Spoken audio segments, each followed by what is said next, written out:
ਹਾਂ ਪੰਜਾਬ ਚੈਨਲ ਦੇ ਦਰਸ਼ਕਾਂ ਦਾ ਨਿੱਘਾ ਸਵਾਗਤ ਹੈ। ਇਸ ਸ਼ੋਅ ਦੇ ਵਿੱਚ ਮੇਰੇ ਨਾਲ ਸੀਨੀਅਰ ਪੱਤਰਕਾਰ ਬਲਬੀਰ ਸਿੰਘ ਜੰਡੂ ਹਨ, ਜਿਨ੍ਹਾਂ ਨਾਲ ਦੋ ਮੁੱਦਿਆਂ ਦੇ ਉੱਪਰ ਗੱਲ ਕਰਾਂਗੇ। ਇੱਕ, ਕੱਲ ਕੇਂਦਰ ਸਰਕਾਰ ਨੇ ਬਜਟ ਪੇਸ਼ ਕੀਤਾ। ਉਸ ਬਜਟ ਦੇ ਵਿੱਚ ਆਮ ਜਨਤਾ ਤੇ ਖਾਸ ਕਰਕੇ ਮੱਧ ਵਰਗ ਤੇ ਕਿਸਾਨਾਂ ਨੂੰ ਨਿਰਾਸ਼ਾ ਹੀ ਉਹਨਾਂ ਦੇ ਪੱਲੇ ਪਈ ਹੈ। ਕੋਈ ਆਸ ਦੀ ਕਿਰਨ ਜਿਹੜੀ ਆ ਉਹ ਨਹੀਂ ਨਿਕਲਦੀ, ਤੇ ਇਸ ਦੇ ਨਾਲ ਹੀ ਜਿਹੜੇ ਬੇਰੁਜ਼ਗਾਰ ਨੇ ਉਹਨਾਂ ਦਾ ਵੀ ਕੋਈ ਪ੍ਰਬੰਧ ਨਹੀਂਗਾ, ਉਹਨਾਂ ਨੂੰ ਰੁਜ਼ਗਾਰ ਭਵਿੱਖ 'ਚ ਮਿਲੇਗਾ ਜਾਂ ਨਹੀਂ ਮਿਲੇਗਾ। ਜਿਹੜੀਆਂ ਨੌਕਰੀਆਂ 2 ਕਰੋੜ ਹਰ ਸਾਲ ਦੇਣ ਦੀ ਗੱਲ ਕੀਤੀ ਗਈ ਸੀ, ਹੁਣ 5 ਸਾਲਾਂ 'ਚ 60 ਲੱਖ ਨੌਕਰੀਆਂ ਦਿੱਤੀਆਂ ਜਾਣਗੀਆਂ। ਮਤਲਬ 2 ਕਰੋੜ ਤੋਂ ਘੱਟ ਕੇ ਨੌਕਰੀਆਂ ਜਿਹੜੀਆਂ 12 ਲੱਖ ਰਹਿ ਗਈਆਂ, ਤੇ ਬੇਰੁਜ਼ਗਾਰ ਪਿਛਲੇ ਲੰਮੇ ਸਮੇਂ ਤੋਂ ਸੜਕਾਂ ਦੇ ਉੱਪਰ ਜਿਹੜੇ ਆ ਉਹ ਨਾਰੇ ਲਾ ਰਹੇ ਆ। ਕੱਲ ਹੀ ਜੰਮੂ ਦੀ ਘਟਨਾ, ਉੱਥੇ ਲੋਕ ਜਿਹੜੇ BSF ਤੇ ਹੋਰ ਪੈਰਾਮਿਲਟਰੀ ਫੋਰਸ ਭਰਤੀ ਹੋਣ ਲਈ ਲੰਮੇ ਸਮੇਂ ਤੋਂ ਉਡੀਕ ਕਰ ਰਹੇ ਸੀ, ਉਹਨਾਂ BJP ਦੇ ਦਫ਼ਤਰ ਤੇ ਵੀ ਮੁਜ਼ਾਹਰਾ ਕੀਤਾ। ਸੋ ਉਹਨਾਂ ਦਾ ਵੀ ਕੋਈ ਹੱਲ ਜਿਹੜਾ ਇਸ ਬਜਟ ਦੇ ਵਿੱਚ ਦਿਖਾਈ ਨਹੀਂ ਦਿੰਦਾ। ਦੂਜਾ, ਇਸ ਤੋਂ ਬਾਅਦ ਪੰਜਾਬ ਦੇ ਵਿੱਚ ਜਿਹੜੇ ਚੋਣਾਂ, ਕਾਂਗਰਸ ਪਾਰਟੀ ਨੂੰ ਕੁਝ ਥਾਵਾਂ ਤੇ ਮੁਸ਼ਕਲਾਂ, ਉਹਨਾਂ ਦੇ ਵਿੱਚ ਅਸੀਂ ਕੱਲ ਚਰਚਾ ਕੀਤੀ। ਖਡੂਰ ਸਾਹਿਬ ਤੇ ਆਦਮਪੁਰ ਦੋਨਾਂ ਥਾਵਾਂ ਤੇ ਉਮੀਦਵਾਰ ਬਦਲਣ ਦੀ ਸੰਭਾਵਨਾ ਸੀ, ਉਹ ਨਹੀਂ ਬਦਲੇ ਗਏ। ਆਦਮਪੁਰ ਤੋਂ ਜਿਹੜੇ ਮਹਿੰਦਰ ਸਿੰਘ KP ਆ, ਉਹਨਾਂ ਨੇ ਆਪਣਾ ਗਰਜ ਕੱਢਿਆ ਕਾਂਗਰਸ ਦੇ ਖਿਲਾਫ, ਲੀਡਰਸ਼ਿਪ ਦੇ ਖਿਲਾਫ ਵੀ। ਜਿਹੜੇ ਕਾਂਗਰਸ ਆਗੂ ਰਾਹੁਲ ਗਾਂਧੀ ਸੀ, ਉਹਨਾਂ ਨੇ ਭਰੋਸਾ ਦਿੱਤਾ ਸੀ, ਉਸ ਭਰੋਸੇ ਨੂੰ ਵੀ ਤੋੜ ਦਿੱਤਾ ਗਿਆ। ਸੋ ਟੋਟਲ ਪੰਜਾਬ ਦੇ ਵਿੱਚ 2279 ਜਿਹੜੀਆਂ ਨਾਮਜ਼ਦਗੀਆਂ ਹੋਈਆਂ ਨੇ। ਸਭ ਤੋਂ ਵੱਧ 37 ਤੇ ਸਭ ਤੋਂ ਘੱਟ 11। ਅਜੇ ਜਦੋਂ ਅੱਜ ਸਕਰੂਟਨੀ ਹੋਏਗੀ, ਉਸ ਤੋਂ ਬਾਅਦ ਕਿੰਨੇ ਲੋਕਾਂ ਦੇ ਕਾਗਜ਼, ਉਮੀਦਵਾਰਾਂ ਦੇ ਕਾਗਜ਼ ਰੱਦ ਹੋਣਗੇ, ਇਹ ਦੇਖਣਾ ਹੋਏਗਾ। ਤੇ ਨਾਮਜ਼ਦਗੀਆਂ ਵਾਪਸ ਲੈਣ ਤੋਂ ਬਾਅਦ ਅਸਲ ਸਥਿਤੀ ਜਿਹੜੀ ਸਾਹਮਣੇ ਆਏਗੀ, ਉਹਦੀ ਚਰਚਾ ਬਾਅਦ ਜਦੋਂ ਨਾਮਜ਼ਦਗੀਆਂ ਵਾਪਸ ਹੋ ਜਾਣਗੀਆਂ ਉਸ ਵੇਲੇ ਕਰਾਂਗੇ। ਫਿਲਹਾਲ ਇਹ ਜਾਣਕਾਰੀ ਜਿਹੜੀ ਅਸੀਂ ਤੁਹਾਨੂੰ ਦੇਣਾ ਚਾਹੁੰਦੇ ਸੀ। ਬਜਟ ਬਾਰੇ ਜੰਡੂ ਸਾਹਿਬ, ਜਿਹੜਾ ਬਜਟ ਤੋਂ ਬਹੁਤ ਉਮੀਦਾਂ ਸੀਗੀਆਂ, ਪਿਛਲੇ 7 ਸਾਲਾਂ ਤੋਂ ਜਿਹੜਾ ਇਨਕਮ ਟੈਕਸ ਦੀ ਛੂਟ ਨਹੀਂ ਵਧੀ, ਉਸ ਦੇ ਨਾਲ ਹੀ ਜਿਹੜਾ ਇਹ ਜਿਹੜਾ ਕਿਸਾਨਾਂ ਨੂੰ ਆਮਦਨ ਦੁੱਗਣੀ ਹੋਣ ਦਾ ਸੀਗਾ, ਜਿਹੜਾ ਬੇਰੁਜ਼ਗਾਰ ਉਹਨਾਂ ਨੂੰ ਰੁਜ਼ਗਾਰ ਦਾ ਵੱਧ ਮਿਲਣ ਦਾ ਸੀਗਾ। ਮਤਲਬ ਇਹ ਸਾਰੇ ਮਾਮਲੇ ਜਿਹੜੇ ਛੱਡ ਦਿੱਤੇ ਗਏ ਨੇ। ਇਹਨਾਂ ਬਾਰੇ, ਆਮਦਨ ਦੁੱਗਣੀ ਬਾਰੇ ਤਾਂ ਇਸ ਬਜਟ ਦੇ ਵਿੱਚ ਚਰਚਾ ਹੀ ਨਹੀਂ ਕੀਤੀ ਗਈ, ਜਿਹੜੀ ਕਿ ਪਿਛਲੇ 5 ਸਾਲਾਂ ਤੋਂ ਚਰਚਾ ਹੋ ਰਹੀ ਸੀਗੀ ਵੀ 22 ਦੇ ਵਿੱਚ ਕਿਸਾਨਾਂ ਦੀ ਆਮਦਨ ਦੁੱਗਣੀ ਹੋ ਜਾਏਗੀ। ਸੋ ਇਸ ਤਰੀਕੇ ਦੀਆਂ ਗੱਲਾਂ ਜਿਹੜੀਆਂ ਇਸ ਬਜਟ ਦੇ ਵਿੱਚ ਨੇ। ਸੋ ਤੁਸੀਂ ਇਸ ਬਜਟ ਬਾਰੇ ਕੀ ਕਹਿਣਾ ਚਾਹੁੰਦੇ?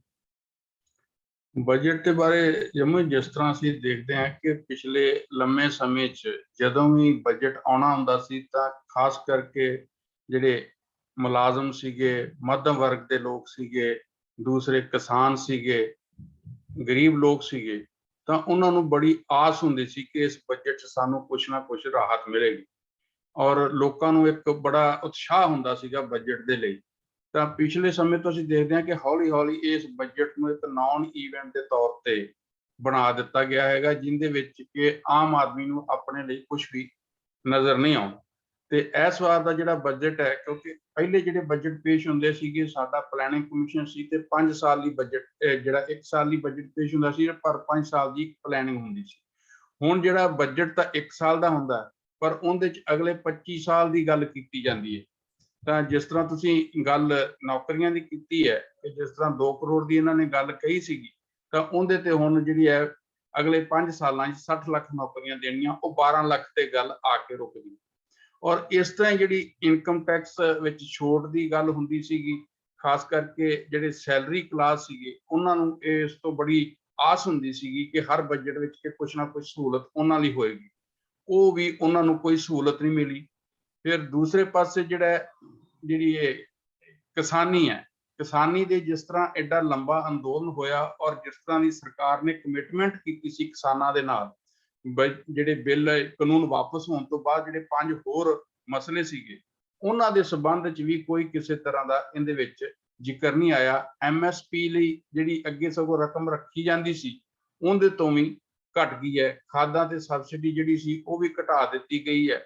ਮਤਲਬ ਪੇਂਡੂ ਵਿਕਾਸ ਤੇ ਖਾਸ ਕਰਕੇ ਕਿਸਾਨੀ ਦੇ ਲਈ ਕੁਝ ਵੀ ਉਹਦੇ ਵਿੱਚ ਨਹੀਂ ਨਜ਼ਰ ਆ ਰਿਹਾ। ਔਰ ਜੇ ਕੋਈ ਥੋੜਾ ਬਹੁਤ ਕਿਸੇ ਹਿੱਸੇ ਵਿੱਚ ਕੀਤਾ ਵੀ ਗਿਆ ਤਾਂ ਉਹ ਜਿੰਨੀ ਕੁ ਇਨਫਲੇਸ਼ਨ ਵੱਧ ਗਿਆ, ਮਹਿੰਗਾਈ ਵੱਧ ਗਈ ਹੈ, ਉਹਦੇ ਨਾਲ ਉਹ ਸਾਰਾ ਹੀ ਡਿਲੂਟ ਹੋ ਕੇ ਜਾਂ ਉਹ ਉਸ ਲੈਵਲ ਤੇ ਹੀ ਰਹਿ ਗਿਆ ਉਹਦੇ 'ਚ ਕੋਈ ਨਹੀਂ ਹੋਇਆ। ਇਸ ਤਰ੍ਹਾਂ ਹੀ ਜਿਹੜਾ ਪਿੰਡਾਂ ਵਿੱਚ ਰੁਜ਼ਗਾਰ ਦਾ ਸੀ, ਪੇਂਡੂ ਖੇਤਰਾਂ 'ਚ ਮਨਰੇਗਾ ਦਾ ਪਿਛਲੇ ਸਾਲ ਵੀ 73,000 ਕਰੋੜ ਰੁਪਏ ਰੱਖਿਆ ਗਿਆ ਸੀਗਾ, ਇਸ ਵਾਰ ਵੀ 73,000 ਕਰੋੜ ਰੁਪਏ ਰੱਖਿਆ ਗਿਆ।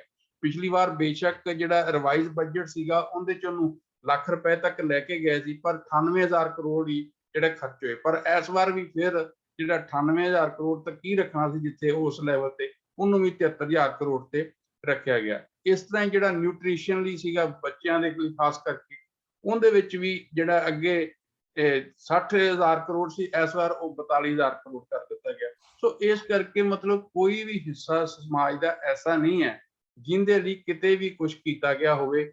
ਔਰ ਖਾਸ ਕਰਕੇ ਜੇ ਅਸੀਂ ਦੇਖਦੇ ਹਾਂ ਤੇ ਬਜਟ ਦਾ ਜਿਹੜਾ ਕੁੱਲ ਬਜਟ ਹੈ ਉਹਦੇ ਵਿੱਚ ਜ਼ਰੂਰ ਵਾਧਾ ਕੀਤਾ ਗਿਆ, 39.5 ਲੱਖ ਕਰੋੜ ਤੇ ਉਹਨੂੰ ਲਿਜਾਇਆ ਗਿਆ। ਤੇ ਉਸ ਦੇ ਵਿੱਚ ਜਿਹੜਾ ਘਾਟਾ ਦਰਸਾਇਆ ਗਿਆ ਵਿੱਤੀ ਘਾਟਾ, ਉਹ 6.8% ਦੇ ਕਰੀਬ ਹੈ। ਜੇ ਵਿੱਤੀ ਘਾਟਾ ਇੰਨਾ ਹੈ ਤੇ ਇਹ ਜ਼ਰੂਰ ਹੈ ਜੰਮੂ ਜੀ ਕਿ ਉਹਦੇ ਨਾਲ ਜਿਹੜੇ ਹੈ ਪੈਸਾ ਕਿੱਥੋਂ ਆਏਗਾ, ਸਰਕਾਰ ਉਧਾਰ ਲਏਗੀ ਜਾਂ ਨੋਟ ਛਾਪੇਗੀ, ਤਾਂ ਉਹਦੇ ਨਾਲ ਜਿਹੜੀ ਮਹਿੰਗਾਈ ਹੈ, ਇਨਫਲੇਸ਼ਨ ਹੈ, ਉਹ ਹੋਰ ਵਧਣ ਦੇ ਜਿਹੜੇ ਅਸਾਰ ਹੈ ਉਹ ਜ਼ਿਆਦਾ ਬਣ ਜਾਣਗੇ। ਤੇ ਅੱਗੇ ਹੀ ਮਹਿੰਗਾਈ ਨਾਲ ਲੋਕਾਂ ਦੀ ਜਿਹੜੀ ਮਾੜੀ ਹਾਲਤ ਹੈ, ਤੇ ਜਿਸ ਤਰ੍ਹਾਂ ਤੁਸੀਂ ਰੁਜ਼ਗਾਰ ਦੀ ਗੱਲ ਕੀਤੀ ਸੀਗੀ ਔਰ ਬਾਕੀ ਜਿਹੜੇ ਮਾਮਲੇ ਆ, ਜਿਸ ਤਰ੍ਹਾਂ ਸਰਕਾਰ ਹੁਣ ਡਿਜੀਟਲਾਈਜੇਸ਼ਨ ਵੱਲ ਜਾ ਰਹੀ ਹੈ ਔਰ ਉਸ ਡਿਜੀਟਲਾਈਜੇਸ਼ਨ 'ਚ ਵੀ ਨੌਕਰੀਆਂ ਕਿੰਨੀਆਂ ਕੁ ਪੈਦਾ ਹੋਣਗੀਆਂ ਇਹ ਤਾਂ ਉਹ ਦੇਖਣ ਤੋਂ ਪਤਾ ਲੱਗੇਗਾ। ਪਰ ਇਹ ਜ਼ਰੂਰ ਹੈ ਕਿ ਈ ਰੂਪੀ ਉਹਨਾਂ ਨੇ ਸ਼ੁਰੂ ਕਰਨ ਦਾ ਜਿਹੜਾ ਫੈਸਲਾ ਕੀਤਾ ਹੈ। ਕ੍ਰਿਪਟੋ ਕਰੰਸੀ ਹੈ ਜਿਹਦਾ ਅਜੇ ਤੱਕ ਕੋਈ ਕਲੀਅਰ ਕੱਟ ਆਇਆ ਨਹੀਂ ਹੈ ਪਾਰਲੀਮੈਂਟ ਦੇ ਵਿੱਚ ਵੀ, ਉਹਦੇ ਤੇ 30% ਟੈਕਸ ਲਾਉਣ ਦੀ ਗੱਲ ਕਰ ਦਿੱਤੀ ਗਈ ਹੈ। ਸੋ ਇਸ ਕਰਕੇ ਜਿਹੜਾ ਅਸੀਂ ਦੇਖਦੇ ਹਾਂ ਜਿਹੜੀ ਕਿਸਾਨੀ ਦੀ ਪੇਂਡੂ ਵਿਕਾਸ ਦੀ ਗੱਲ ਸੀਗੀ, ਉਹਦੇ ਜਿਹੜਾ ਬਜਟ ਸੀਗਾ ਪਿਛਲੇ ਵਾਰ 4.8, ਉਹ ਐਤਕੀ 3.8 ਤੇ ਆਣ ਕੇ 3.86 ਕਿ 84 ਤੇ ਆਣ ਕੇ ਉਹ ਵੀ ਰੁਕ ਗਿਆ ਹੈਗਾ, ਉਹਨੂੰ ਵੀ ਘਟਾ ਦਿੱਤਾ ਗਿਆ। ਸੋ ਇਹ ਜਿਹੜੀ ਸਾਰੀ ਸਥਿਤੀ ਬਣ ਰਹੀ ਹੈ, ਨਾ ਤਾਂ ਵਿਦਿਆ ਦੇ ਬਜਟ ਵਿੱਚ ਕੋਈ ਸਿੱਖਿਆ ਦੇ ਖੇਤਰ ਵਿੱਚ ਉਹਨਾਂ ਕੋਈ ਵਾਧਾ ਕੀਤਾ ਗਿਆ, ਨਾ ਸਿਹਤ ਵਾਲੇ ਬਜਟ ਕੀਤਾ ਗਿਆ। ਤਾਂ ਵਿਦਿਆ ਦੇ ਖੇਤਰ 'ਚ ਤਾਂ ਇੱਕ ਇੰਟਰਸਟਿੰਗ ਡਿਵੈਲਪਮੈਂਟ ਹੈਗੀ ਹੈ, ਉਹਦੇ ਵਿੱਚ ਕਹਿ ਦਿੱਤਾ ਗਿਆ ਕਿ ਵਿਦੇਸ਼ੀ ਜਿਹੜੇ ਕਾਲਜ ਯੂਨੀਵਰਸਿਟੀਆਂ ਉਹ ਖੁੱਲਣਗੇ ਤਾਂ ਉਹਨਾਂ ਦੇ ਉੱਪਰ ਸਾਡਾ ਕੋਈ ਕਾਨੂੰਨ ਜਿਹੜਾ ਲਾਗੂ ਨਹੀਂ ਹੋਏਗਾ, ਉਹਨਾਂ ਦੇ ਆਪਣੇ ਹੀ ਕਾਨੂੰਨ ਹੋਣਗੇ। ਹਾਂ, ਉਹ ਤਾਂ ਫਿਰ ਉਹ ਵੱਖਰੀ ਢੰਗ ਹੋ ਗਿਆ ਨਾ ਜੀ। ਉਹਦੇ ਵਿੱਚ ਇਹ ਹੈ ਕਿ ਜਿਹੜੀ ਇਹਨਾਂ ਦੀ ਜ਼ਿੰਮੇਵਾਰੀ ਬਣਦੀ ਸੀ, ਜਿਸ ਤਰ੍ਹਾਂ ਸਿਹਤ ਸਹੂਲਤਾਂ ਦੀ ਲੋੜ ਹੈ, ਜਿਸ ਤਰ੍ਹਾਂ ਦੀ ਅਸੀਂ ਪਿਛਲੇ ਮਹਾਮਾਰੀ ਦੇ ਦੌਰਾਨ ਦੇਖਿਆ ਕਿ ਲੋਕਾਂ ਦੀ ਕਿਸ ਤਰ੍ਹਾਂ ਦੀ ਹਾਲਤ ਸੀ, ਹਸਪਤਾਲਾਂ ਦੀ ਕਿੰਨੀ ਘਾਟ ਸੀਗੀ, ਉਹ ਸਾਰਾ ਕੁਝ ਜਿਹੜਾ ਹੈ ਉਸ ਤੋਂ ਲੱਗਦਾ ਹੈ ਕਿ ਸਰਕਾਰ ਨੇ ਉਸ ਗੱਲ ਨੂੰ ਧਿਆਨ 'ਚ ਨਹੀਂ ਰੱਖਿਆ। ਇਹ ਠੀਕ ਹੈ ਕਿ ਪਿਛਲੇ ਸਾਲ ਵੀ ਜਦੋਂ ਮਹਾਮਾਰੀ ਸੀਗੀ ਉਦੋਂ ਬਜਟ 'ਚ ਜਿਸ ਤਰ੍ਹਾਂ ਦੀ ਗੱਲ ਆਈ ਸੀ ਸਾਹਮਣੇ, ਤਾਂ ਹੁਣ ਵੀ ਉਹਦੇ 'ਚ ਕੋਈ ਇਸ ਤਰ੍ਹਾਂ ਦੀ ਗੱਲ ਨਹੀਂ ਨਜ਼ਰ ਆਉਂਦੀ। ਇਹ ਜ਼ਰੂਰ ਹੈ ਕਿ ਬੁਨਿਆਦੀ ਢਾਂਚੇ 'ਚ ਜਿਹੜਾ ਖਰਚ ਕਰਨ ਦੀ ਗੱਲ ਕੀਤੀ ਗਈ ਹੈ, ਲਗਭਗ 10 ਲੱਖ 11 ਲੱਖ ਦੇ ਕਰੀਬ ਉਹ ਜਿਹੜੀ ਅਮਾਉਂਟ ਰੱਖੀ ਗਈ ਹੈ, ਉਹ ਵੀ ਜਿਹੜੀ ਅੱਗੇ ਆਉਣ ਵਾਲਾ ਜਿਸ ਤਰ੍ਹਾਂ ਅੰਮ੍ਰਿਤਕਾਲ ਦਾ ਬਜਟ ਕਿਹਾ ਗਿਆ ਉਹ ਅੱਗੇ ਕਿੰਨੇ ਸਾਲਾਂ 'ਚ ਜਾ ਕੇ ਹੋਣਾ ਅਸੀਂ ਦੇਖਦੇ ਹਾਂ। ਪਰ ਇਸ ਦੇ ਵਿੱਚ ਜੰਮੂ ਇੱਕ ਹੋਰ ਬੜਾ ਦਿਲਚਸਪ ਪੱਖ ਹੈ ਦੇਖਣ ਵਾਲਾ ਕਿ ਜਿਹੜੇ ਪਹਿਲੇ ਪ੍ਰੋਜੈਕਟ ਪਿਛਲੇ 7-8 ਸਾਲ 'ਚ ਜਿਹੜੇ ਬਜਟ ਪੇਸ਼ ਕੀਤੇ ਗਏ ਨਰਿੰਦਰ ਮੋਦੀ ਦੀ ਅਗਵਾਈ ਵਾਲੀ ਸਰਕਾਰ ਨੇ, ਉਹਨਾਂ ਦਾ ਦੁਬਾਰਾ ਕਿਤੇ ਜ਼ਿਕਰ ਨਹੀਂ ਆਉਂਦਾ ਕਿ ਉਹ ਪ੍ਰੋਜੈਕਟ ਕਿੱਥੇ ਖੜੇ ਆ, ਉਹਨਾਂ ਦੀ ਹਾਲਤ ਕੀ ਹੈ। ਜਿਸ ਤਰ੍ਹਾਂ ਤੁਸੀਂ ਜ਼ਿਕਰ ਕੀਤਾ ਆਮਦਨ ਦੁੱਗਣੀ ਕਰਨ ਦੀ ਮਾਮਲੇ ਦਾ, ਉਸ ਤਰ੍ਹਾਂ ਹੀ ਉਹ ਹੈ ਕਿ ਉਹਨਾਂ ਪ੍ਰੋਜੈਕਟਾਂ 'ਚ ਬਹੁਤ ਸਾਰੇ ਪ੍ਰੋਜੈਕਟ ਜਿਹੜੇ ਹੈ ਉਹ ਅਜੇ ਪੂਰੇ ਨਹੀਂ ਹੋਏ। ਲਗਭਗ 1600 ਤੋਂ ਵੱਧ ਦੇ ਪ੍ਰੋਜੈਕਟ ਆ ਜਿਹੜੇ ਇਹਨਾਂ ਨੇ ਸ਼ੁਰੂ ਕੀਤੇ ਹੋਏ ਆ, ਉਹ ਕਿਸ ਹਾਲਾਤ 'ਚ ਹੈ, ਉਹ ਕਿੱਥੇ ਪਹੁੰਚੇ ਹੈ। ਹੁਣ ਜੇ ਅਸੀਂ ਸਮਾਰਟ ਸਿਟੀ ਦੀ ਗੱਲ ਕਰੀਏ, ਸਮਾਰਟ ਸਿਟੀ ਦਾ ਹਾਂਜੀ ਸਮਾਰਟ ਸਿਟੀ ਨੂੰ ਵੀ ਛੱਡ ਦਿੱਤਾ ਗਿਆ, ਵੀ ਸਮਾਰਟ ਸਿਟੀ ਦਾ ਕੀ ਬਣੇਗਾ, ਉਹ ਕਿਉਂ ਸਾਰੇ ਬਣ ਗਏ ਕਿ ਨਹੀਂ ਬਣ ਗਏ, ਕੋਈ ਜ਼ਿਕਰ ਹੀ ਨਹੀਂ ਕੀਤਾ। ਹਾਂ, ਉਜਵਲ ਯੋਜਨਾ ਸੀਗੀ, ਉਜਵਲ ਯੋਜਨਾ ਦੇ ਅੱਗੇ ਕੀ ਹੋਇਆ, ਜਿਵੇਂ ਲੋਕਾਂ ਨੂੰ ਸਿਲੰਡਰ ਤਾਂ ਦਿੱਤੇ ਪਰ ਲੋਕਾਂ ਕੋਲ ਪੈਸੇ ਭਰਾਉਣ ਦੀ ਨਹੀਂ ਹੈ। ਜਦੋਂ ਸਿਲੰਡਰ ਹੀ 1000 ਰੁਪਏ ਦਾ ਹੋ ਗਿਆ ਤਾਂ ਉਹਦੀ ਹਾਲਤ ਵੀ ਤੁਸੀਂ ਦੇਖ ਲਓ। ਜਿਹੜੇ ਟਾਇਲਟ ਬਣਾਉਣ ਦੀ ਗੱਲ ਸੀ ਉਹਨਾਂ ਦੀ ਮੇਨਟੇਨੈਂਸ ਹੋਈ ਨਹੀਂ ਹੋਈ, ਉਹ ਕਿਸ ਹਾਲਤ 'ਚ ਹੈ, ਉਹਦਾ ਕਿਤੇ ਜ਼ਿਕਰ ਨਹੀਂ ਹੈ। ਹੁਣ ਇੱਕ ਨਵੀਂ ਨਲ ਜਲ ਯੋਜਨਾ ਜਿਹੜੀ ਹੈ ਉਹਦਾ ਜ਼ਿਕਰ ਆ ਰਿਹਾ ਹੈਗਾ ਕਿ ਉਹਦੇ ਲਈ ਜਿਹੜਾ ਕੰਮ ਹੋ ਰਿਹਾ। ਸੋ ਇਸ ਕਰਕੇ ਨਾ ਤਾਂ ਗਰੀਬਾਂ ਲਈ ਉਸ ਬਜਟ 'ਚ ਕੁਝ ਦੇਖਿਆ ਗਿਆ, ਨਾ ਜਿਹੜਾ ਮਿਡਲ ਕਲਾਸ ਲਈ ਹੈ, ਨਾ ਕਿਸਾਨਾਂ ਲਈ ਹੈ, ਨਾ ਨੌਜਵਾਨਾਂ ਲਈ ਹੈ। ਸੋ ਇਸ ਕਰਕੇ ਸਾਰੇ ਜਿਹੜੇ ਵਰਗ ਹੈਗੇ ਆ ਸਮਾਜ ਦੇ, ਉਹਨਾਂ ਨੂੰ ਤਾਂ ਇਸ ਬਜਟ ਤੋਂ ਜੰਮੂ ਜੀ ਨਿਰਾਸ਼ਾ ਹੀ ਹੋਈ ਹੈ। ਜਿਸ ਤਰ੍ਹਾਂ ਦੇ ਅੱਗੇ ਇਹ ਲੋਕਾਂ ਨੂੰ ਲੱਗਦਾ ਹੁੰਦਾ ਸੀ ਕਿ ਬਜਟ ਸਾਨੂੰ ਕੁਝ ਮਿਲੇਗਾ, ਉਹ ਨਹੀਂ ਹੋਇਆ। ਜਿਸ ਤਰ੍ਹਾਂ ਹੁਣ ਰੁਜ਼ਗਾਰ ਦੀ ਗੱਲ ਤੁਸੀਂ ਕੀਤੀ ਹੈ, ਤੇ ਰੁਜ਼ਗਾਰ ਦੇ ਵਿੱਚ ਲਗਭਗ ਜਿਵੇਂ 40 ਲੱਖ ਐਸੀਆਂ ਖਾਲੀ ਥਾਵਾਂ ਪਈਆਂ ਹੈਗੀਆਂ ਜਿਹੜੀਆਂ ਕੇਂਦਰ ਸਰਕਾਰ ਦੇ ਤੇ ਰਾਜ ਸਰਕਾਰਾਂ ਦੇ ਜਿਹੜੇ ਥਾਵਾਂ ਤੇ ਜਿਹੜੀਆਂ ਕਿ ਭਰੀਆਂ ਜਾ ਸਕਦੀਆਂ ਸਿੱਧੇ, ਜਿੱਥੇ ਸਰਕਾਰ ਨੂੰ ਕੁਝ ਨਹੀਂ ਕਰਨਾ ਪੈਣਾ, ਸਿਰਫ ਤੁਸੀਂ ਇੱਕ ਐਡ ਦੇਣੀ ਹੈ ਤੇ ਐਡ ਤੋਂ ਬਾਅਦ ਐਪਲੀਕੇਸ਼ਨਾਂ ਲੈ ਕੇ ਤੇ ਉਹਨਾਂ ਨੂੰ ਅੱਗੇ ਪ੍ਰੋਸੈਸ ਕਰਨਾ ਹੈਗਾ। 40 ਲੱਖ ਨੌਕਰੀਆਂ ਤਾਂ ਉਹ ਦਿੱਤੀਆਂ ਜਾ ਸਕਦੀਆਂ ਸੀ ਜਿਨ੍ਹਾਂ ਦਾ ਕੋਈ ਜ਼ਿਕਰ ਹੀ ਨਹੀਂ ਕੀਤਾ ਗਿਆ ਕਿ ਲੈ ਵੀ ਉਹ ਜਿਹੜੀਆਂ 40 ਲੱਖ ਨੌਕਰੀਆਂ ਉਹਦੇ ਲਈ ਸਰਕਾਰ ਦਾ ਕੀ ਰੁਖ ਹੈਗਾ, ਸਰਕਾਰ ਦੀ ਕੀ ਸੋਚ ਹੈਗੀ ਆ ਉਹਦੇ ਬਾਰੇ। ਤਾਂ ਇਸ ਤਰ੍ਹਾਂ ਹੀ ਉਹਨਾਂ ਨੇ ਇਹ ਨਵੀਂ ਗੱਲ ਤਾਂ ਕਰ ਦਿੱਤੀ ਕਿ 400 ਜਿਹੜੀਆਂ ਇਹ ਵੰਦੇ ਭਾਰਤ ਰੇਲ ਜਿਹੜੀਆਂ ਉਹ ਚਲਾਈਆਂ ਹਾਂਜੀ। ਜਾਣਗੀਆਂ ਤੇ ਜਿਹੜੇ ਰੇਲਵੇ 'ਚ ਜਿਹੜੇ ਪਹਿਲੀ ਭਰਤੀ ਹੋਣੀ ਸੀ ਉਹ ਵੀ ਨਹੀਂ ਹੋਈ। ਉਹ ਅਸੀਂ ਦੇਖ ਹੀ ਰਹੇ ਹਾਂ ਕਿ ਅੱਗੇ ਵੀ ਆਪਾਂ ਪਿਛਲੇ 2 ਦਿਨਾਂ ਤੋਂ ਜ਼ਿਕਰ ਕਰ ਰਹੇ ਹਾਂ ਕਿ ਕਿਸ ਤਰ੍ਹਾਂ ਜਿਹੜੇ ਜਿਨ੍ਹਾਂ ਨੇ ਉਸ ਨੌਕਰੀਆਂ ਲਈ ਅਰਜ਼ੀਆਂ ਦਿੱਤੀਆਂ ਸੀਗੀਆਂ ਉਹਨਾਂ ਦੇ ਇਮਤਿਹਾਨ ਹੀ ਨਹੀਂ ਹੋਏ। 3 ਸਾਲ ਦਾ ਸਮਾਂ ਬੀਤ ਚੱਲਿਆ ਔਰ ਉਹਨਾਂ ਨੂੰ ਕਿਸ ਤਰ੍ਹਾਂ ਸੜਕਾਂ ਤੇ ਰੁਲਣਾ ਪੈ ਰਿਹਾ, ਕਿਸ ਤਰ੍ਹਾਂ ਉਹ ਐਜੀਟੇਸ਼ਨ ਕਰ ਰਹੇ ਹੈ, ਬਿਹਾਰ 'ਚ ਹੈ, ਯੂਪੀ 'ਚ ਹੈ। ਸੋ ਇਹ ਜਿਹੜੀ ਸਾਰੀ ਸਥਿਤੀ ਓਵਰਆਲ ਹੈ ਜੰਮੂ ਜੀ, ਉਹ ਬਜਟ ਨੂੰ ਦੇਖ ਕੇ ਤਾਂ ਇਸ ਤਰ੍ਹਾਂ ਲੱਗਦਾ ਹੈ ਕਿ ਜਿਸ ਤਰ੍ਹਾਂ ਉਹ ਕਾਰਪੋਰੇਟ ਦੀ ਹੀ ਸੇਵਾ ਹੈਗੀ ਹੈ, ਕਿਉਂਕਿ ਕਾਰਪੋਰੇਟ ਨੂੰ ਇਸ ਬਜਟ 'ਚ ਲਗਭਗ 9000 ਕਰੋੜ ਰੁਪਏ ਦੇ ਜਿਹੜੀਆਂ ਰਿਆਇਤਾਂ ਉਹ ਦਿੱਤੀਆਂ ਗਈਆਂ ਹੋਰ। ਔਰ ਉਸ ਦੇ ਨਾਲ ਇਹ ਵੀ ਇੱਥੇ ਜ਼ਿਕਰ ਕਰਨਾ ਬਣਦਾ ਹੈ ਕਿ ਜਿਹੜਾ ਉਹਨਾਂ ਦਾ ਲੌਂਗ ਟਰਮ ਕੈਪੀਟਲ ਗੇਨ ਹੈਗੇ ਆ ਉਹਨਾਂ ਤੇ ਵੀ ਉਹਨਾਂ ਨੇ ਕੈਪ ਲਾਤੀ, ਜਿਹੜਾ ਸਰਚਾਰਜ ਆ 15% ਤੱਕ ਹੀ ਰਹੇਗਾ। ਸੋ ਇਸ ਕਰਕੇ ਮਤਲਬ ਜਿਹੜਾ ਸਾਰਾ ਹੈਗਾ ਬਜਟ ਉਹਦਾ ਜਿਹੜਾ ਰੁਖ ਹੈਗਾ ਉਹ ਕਾਰਪੋਰੇਟ ਵੱਲ ਨੂੰ ਜ਼ਿਆਦਾ ਹੈ ਔਰ ਆਮ ਆਦਮੀ ਦਾ ਜਿਹੜਾ ਉਹਦੇ 'ਚ ਗਲ ਘੁੱਟਿਆ ਗਿਆ। ਆਮ ਆਦਮੀ ਨੂੰ ਨਾ ਤਾਂ ਮਹਿੰਗਾਈ ਤੋਂ ਰਾਹਤ ਮਿਲੀ ਹੈ, ਨਾ ਨੌਜਵਾਨਾਂ ਨੂੰ ਬੇਰੁਜ਼ਗਾਰੀ ਤੋਂ ਰਾਹਤ ਮਿਲੀ ਹੈ ਔਰ ਨਾ ਹੀ ਜਿਹੜਾ ਮੱਧਮ ਵਰਗ ਹੈ ਉਹਨਾਂ ਨੂੰ ਕੋਈ ਇਨਕਮ ਛੋਟ ਮਿਲੀ ਹੈ। ਤੇ ਉਲਟਾ ਇਹ ਹੈ ਕਿ ਇਹ ਸਾਰਾ ਕੁਝ ਨਾ ਹੋਣ ਦੇ ਕਾਰਨ ਜਿਹੜੀ ਲੋਕਾਂ ਦੀ ਖਰੀਦ ਸ਼ਕਤੀ ਸੀਗੀ ਜੰਮੂ ਜਿਹੜੀ ਪਹਿਲਾਂ ਹੀ ਘਟੀ ਹੋਈ ਹੈ ਮਹਾਮਾਰੀ ਦੇ ਕਾਰਨ, ਜਿੱਦਾਂ ਦਾ ਦਬਾਅ ਪਿਆ ਸੀ ਲੋਕਾਂ ਦੀ, ਸੈਲਰੀਆਂ ਘਟ ਗਈਆਂ ਸੀਗੀਆਂ, ਲੋਕਾਂ ਦੀਆਂ ਨੌਕਰੀਆਂ ਚਲੇ ਗਈਆਂ ਸੀਗੀਆਂ, ਲੋਕ ਜਿਹੜੇ ਹੇਠਲਾ ਮੱਧ ਵਰਗ ਸੀ ਉਹ ਗਰੀਬੀ ਰੇਖਾ ਤੋਂ ਥੱਲੇ ਚਲੇ ਗਿਆ ਸੀ। ਸੋ ਉਹ ਜਿਹੜਾ ਸਾਰਾ ਇੱਕ ਮੰਗ ਜਿਸ ਗੱਲ ਨੇ ਪੈਦਾ ਕਰਨੀ ਹੈ ਕਿ ਲੋਕਾਂ ਦੀ ਜੇ ਖਰੀਦ ਸ਼ਕਤੀ ਹੋਏਗੀ ਤਾਂ ਹੀ ਲੋਕ ਕੋਈ ਬਾਜ਼ਾਰ ਜਾਣਗੇ, ਖਪਤ ਦੀਆਂ ਚੀਜ਼ਾਂ ਖਰੀਦਣਗੇ, ਕੋਈ ਨਵੇਂ ਕੱਪੜੇ ਖਰੀਦੇਗਾ, ਕੋਈ ਸਾਈਕਲ ਖਰੀਦੇਗਾ, ਸਕੂਟਰ ਖਰੀਦੇਗਾ, ਕਾਰ ਖਰੀਦੇਗਾ। ਜੋ ਵੀ ਜਿਸ ਦਾ ਵੀ ਜਿੰਨਾ ਘੇਰਾ ਹੈਗਾ ਜਾਂ ਜਿੰਨਾ ਉਹਦਾ ਰੁਤਬਾ ਹੈਗਾ ਜਾਂ ਜਿੰਨਾ ਉਹਦੇ ਕੋਲ ਸਰਮਾਇਆ ਹੈਗਾ ਜਾਂ ਉਹਦੀ ਸਮਰੱਥਾ ਹੈਗੀ ਹੈ ਉਹਦੇ ਮੁਤਾਬਕ ਉਹ ਖਰੀਦੇਗਾ। ਪਰ ਜੇ ਉਹਦੇ ਕੋਲ ਸਰਮਾਇਆ ਹੀ ਨਹੀਂ ਹੋਏਗਾ ਤੇ ਉਹਦੀ ਖਰੀਦ ਸ਼ਕਤੀ ਨਹੀਂ ਹੋਏਗੀ, ਜੇ ਉਹਨੂੰ ਭਵਿੱਖ ਦਾ ਫਿਕਰ ਹੋਏਗਾ ਤਾਂ ਉਹ ਖਰਚ ਉਸ ਢੰਗ ਨਾਲ ਖੁੱਲਾ ਕੋਈ ਵੀ ਆਦਮੀ ਨਹੀਂ ਕਰਦਾ, ਕੋਈ ਵੀ ਸਵਾਣੀ ਨਹੀਂ ਕਰਦੀ। ਸੋ ਇਸ ਕਰਕੇ ਜਿਹੜੀ ਗੱਲ ਨੂੰ ਮੰਗ ਜਿਹੜੀ ਵਧਣੀ ਚਾਹੀਦੀ ਹੈ ਉਸ ਦੇ ਲਈ ਇਸ ਬਜਟ 'ਚ ਕਿਤੇ ਵੀ ਕੁਝ ਜਿਹੜਾ ਨਜ਼ਰ ਨਹੀਂ ਆਉਂਦਾ ਕਿ ਉਹਦੀ ਵਿਵਸਥਾ ਕਿਤੇ ਕੀਤੀ ਗਈ ਹੋਵੇ। ਦੂਜਾ ਸਪਲਾਈ ਲਾਈਨ ਵਾਲੀ ਸਾਈਡ ਤੇ ਜ਼ਰੂਰ ਹੈ, ਇਨਫਰਾਸਟ੍ਰਕਚਰ ਜਿਹੜੇ ਪ੍ਰੋਜੈਕਟ ਹੈ ਉਹ ਕਦੋਂ ਸ਼ੁਰੂ ਹੋਣੇ ਆ, ਕਈ ਚੀਜ਼ਾਂ ਅਨਾਉਂਸ ਆ ਜਾਂਦੀਆਂ ਬਜਟ 'ਚ, ਉਹ ਕਈ ਲੰਮਾ ਸਮਾਂ ਸ਼ੁਰੂ ਹੀ ਨਹੀਂ ਹੁੰਦੀਆਂ। ਸੋ ਇਸ ਕਰਕੇ ਜਿਹੜਾ ਬਜਟ ਨੂੰ ਅਸੀਂ ਨਜ਼ਰ ਮਾਰਦੇ ਹਾਂ ਤਾਂ ਉਹਦੇ 'ਚ ਜਿਹੜੀ ਸਾਡੀ ਆਰਥਿਕਤਾ ਹੈਗੀ ਹੈ ਉਹ ਜਿਹੜੇ ਥੱਲੇ ਵਾਲਾ ਤਬਕਾ ਹੈਗਾ ਜਾਂ ਮਿਹਨਤਕਸ਼ ਲੋਕ ਹੈਗੇ ਹੈ ਜਾਂ ਜਿਹੜੇ ਮੁਲਾਜ਼ਮ ਹੈਗੇ ਹੈ ਜਾਂ ਜਿਹੜਾ ਮਿਡਲ ਕਲਾਸ ਦਾ ਤਬਕਾ ਹੈ ਉਹਦੇ ਨਾਲ ਦੀ ਨਾਲ ਦੂਜੇ ਪਾਸੇ ਨਜ਼ਰ ਮਾਰੋ ਜਿਹੜੇ ਹੈਗੇ MSME ਜਿਨ੍ਹਾਂ ਨੂੰ ਮੱਧਮ ਤੇ ਸਮਾਲ ਜਿਹੜੇ ਉਦਯੋਗ ਹੈਗੇ ਹੈ ਉਹਨਾਂ ਲਈ ਵੀ ਕਿਸੇ ਤਰ੍ਹਾਂ ਦੀ ਕੋਈ ਵਿਵਸਥਾ ਨਹੀਂ ਕੀਤੀ ਗਈ ਕਿ ਜੇ ਉਹਨਾਂ 'ਚ ਵੀ ਇੱਕ ਅੰਦਾਜ਼ੇ ਅਨੁਸਾਰ ਇਹ ਕਿਹਾ ਜਾਂਦਾ ਹੈਗਾ ਕਿ ਇਹ ਜਿਹੜੇ ਉਦਯੋਗ ਹੈਗੇ ਆ ਛੋਟੇ ਤੇ ਦਰਮਿਆਨੇ ਉਹਨਾਂ ਵਿੱਚ ਲਗਭਗ ਜਿੰਨਾ ਕੁ ਖੇਤੀ 'ਚ ਜਾਂ ਰੁਜ਼ਗਾਰ ਮਿਲਦਾ ਹੈ ਉਹਨਾਂ ਕੋਲ ਰੁਜ਼ਗਾਰ ਉੱਥੇ ਵੀ ਉਹ ਤੋਂ ਜ਼ਿਆਦਾ ਵੀ ਮਿਲ ਜਾਂਦਾ ਤੇ ਪਰ ਉਹਨਾਂ ਲਈ ਵੀ ਕੁਝ ਨਹੀਂ ਕੀਤਾ ਗਿਆ। ਉਹਨਾਂ ਲਈ ਸਿਰਫ ਇੱਕ ਲਾਈਨ ਦੀ ਗੱਲ ਕਹੀ ਗਈ ਹੈ ਕਿ ਜਿਹੜਾ ਉਹਨਾਂ ਦਾ ਐਮਰਜੈਂਸੀ ਕ੍ਰੈਡਿਟ ਲਾਈਨ ਹੈ ਉਹ ਪਹਿਲਾਂ, ਕਿਉਂਕਿ ਜਦੋਂ ਮਹਾਮਾਰੀ ਆਈ ਸੀ ਤਾਂ ਉਦੋਂ ਇਹਨਾਂ ਜਿਹੜੇ ਉਦਯੋਗ ਸੀਗੇ ਇਹਨਾਂ ਨੂੰ ਸਭ ਤੋਂ ਵੱਧ ਸੱਟ ਪਈ ਸੀ ਤਾਂ ਉਸ ਸਮੇਂ ਸਰਕਾਰ ਨੇ ਇਹ ਜਿਹੜੀ ਪ੍ਰਬੰਧ ਸ਼ੁਰੂ ਕੀਤਾ ਸੀਗਾ ਤਾਂ ਉਸ ਪ੍ਰਬੰਧ ਨੂੰ ਹੁਣ 1 ਸਾਲ ਲਈ ਹੋਰ ਵਧਾ ਦਿੱਤਾ ਗਿਆ। ਇਸ ਤੋਂ ਇਲਾਵਾ ਉਹਨਾਂ ਨੂੰ ਕੋਈ ਹੋਰ ਜਿਹੜੀ ਹੈ ਫਾਈਨੈਂਸ਼ੀਅਲ ਮਦਦ ਜਿਹੜੀ ਹੈ ਜਾਂ ਉਹ ਜੇ ਚੱਲਣਗੇ ਰੁਜ਼ਗਾਰ ਉੱਥੇ ਪੈਦਾ ਹੋਏਗਾ, ਜੇ ਉੱਥੇ ਮੈਨੂਫੈਕਚਰਿੰਗ ਸ਼ੁਰੂ ਹੋਏਗੀ। ਸੋ ਇਹ ਜਿਹੜੇ ਛੋਟੇ ਛੋਟੇ ਕਾਰੋਬਾਰ ਹੈ ਉਹਨਾਂ ਨੂੰ ਵੀ ਕਿਸੇ ਤਰ੍ਹਾਂ ਦੀ ਕੋਈ ਮਦਦ ਨਹੀਂ ਮਿਲੀ ਜਾਏਗੀ। ਸੋ ਇਹ ਸਾਰਾ ਅਸੀਂ ਜਦੋਂ ਦੇਖਦੇ ਹਾਂ ਕਿ ਇਹਦਾ ਹੁਣ ਅੱਗੇ ਆਰਥਿਕਤਾ ਕਿੱਦਾਂ ਚੱਲੇਗੀ, ਇਹ ਸਾਰਾ ਹੁਣ ਦੇਖਣ ਵਾਲੀ ਗੱਲ ਹੈ ਕਿ ਇਸ ਬਜਟ ਤੋਂ ਬਾਅਦ, ਕਿਉਂਕਿ ਰਿਵਾਈਜ਼ ਬਜਟ ਵੀ ਆਉਂਦੇ ਆ, ਬਾਕੀ ਜਿਹੜਾ ਸਾਰਾ ਕੁਝ ਜਦੋਂ ਖੁੱਲ ਕੇ ਬਾਹਰ ਆਏਗਾ ਤਾਂ ਫਿਰ ਸਾਰੀ ਗੱਲ ਸਥਿਤੀ ਜਿਹੜੀ ਹੈ ਸਪਸ਼ਟ ਹੋਏਗੀ। ਪਰ ਇਹ ਜ਼ਰੂਰ ਹੈ ਕਿ ਇਹਦੇ ਤੋਂ ਲੋਕਾਂ ਨੂੰ, ਆਮ ਲੋਕਾਂ ਨੂੰ ਨਿਰਾਸ਼ਾ ਹੋਈ ਹੈ ਔਰ ਲੋਕ ਤਾਂ ਇਹਨੂੰ, ਜਿਸ ਤਰ੍ਹਾਂ ਆਪਾਂ ਪਹਿਲਾਂ ਗੱਲ ਕੀਤੀ ਹੈ ਕਿ ਕਾਰਪੋਰੇਟ ਦੀ ਸੇਵਾ ਮੰਨ ਰਹੇ ਹੈ ਤੇ ਇਹਨੂੰ ਕਈ ਥਾਵਾਂ ਤੇ ਤਾਂ ਕਈ ਲੋਕਾਂ ਨੇ ਇਹਨੂੰ ਲੋਕ ਵਿਰੋਧੀ, ਕਿਸਾਨ ਵਿਰੋਧੀ ਬਜਟ ਤੱਕ ਕਿਹਾ, ਨੌਜਵਾਨ ਵਿਰੋਧੀ ਬਜਟ ਤੱਕ ਕਿਹਾ ਹੈਗਾ। ਤੇ ਜਿਸ ਤਰ੍ਹਾਂ ਬਕਾਇਦਾ ਜਿਹੜੇ ਪਹਿਲੇ ਫਾਈਨਾਂਸ ਮਿਨਿਸਟਰ ਸੀਗੇ ਪੀ ਚਿਦੰਬਰਮ, ਉਹਨਾਂ ਨੇ ਤਾਂ ਇੱਥੋਂ ਤੱਕ ਜਿਹੜਾ ਬੜਾ ਮਿਨਿਊਟਲੀ ਦੇਖਿਆ, ਉਹਨਾਂ ਕਿਹਾ ਕਿ ਇਸ ਬਜਟ 'ਚ ਗਰੀਬ ਦਾ ਸ਼ਬਦ ਸਿਰਫ 2 ਵਾਰ ਆਇਆ। ਗਰੀਬੀ ਦੇ ਜਿਹੜੇ ਦੂਰ ਕਰਨ ਦੇ ਜਾਂ ਗਰੀਬ ਦਾ ਸ਼ਬਦ 2 ਵਾਰ ਵਰਤਿਆ ਗਿਆ, ਜਦੋਂ ਕਿ ਉਹਨਾਂ ਨੂੰ ਸਭ ਤੋਂ ਵੱਧ ਲੋੜ ਹੈ।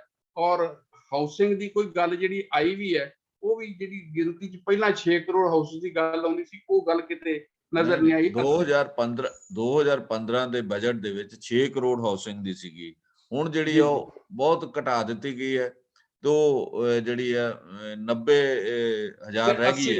80 ਲੱਖ ਹਾਂ 80 ਲੱਖ ਦੇ ਕਰੀਬ ਰਹਿ ਗਈ ਹੈ। ਮਤਲਬ ਉਹਦੇ ਤੋਂ ਘਟਦੀ ਜਾ ਰਹੀ ਹੈ। ਵੀ ਜਿਹੜੇ 6 ਕਰੋੜ ਦੀ ਵਾਅਦਾ ਕੀਤਾ ਸੀ ਉਹ ਕਿੰਨਾ ਪੂਰਾ ਹੋਇਆ, ਨਾ ਉਹਦੇ ਬਾਰੇ ਕੋਈ ਚਰਚਾ ਕੀਤੀ ਹੈ।